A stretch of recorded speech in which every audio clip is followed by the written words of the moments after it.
కాశ్మీర్లో ఒక భారీ ఆపరేషనే జరుగుతుంది. ఏదో ఎవరినో కాల్చవతల పడేయడం అది కాదు. నిర్మాణాత్మకమైనటువంటి పని.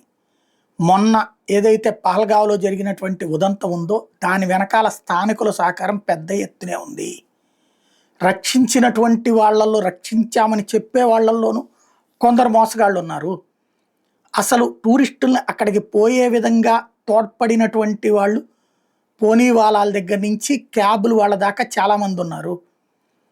పాకిస్తాన్‌కి సంబంధించినటువంటి అంటే వాళ్ళు పాకిస్తాన్ కాదు, తీవ్రవాదులకు మద్దతుగా చేసి పెట్టినటువంటి వాళ్ళున్నారు.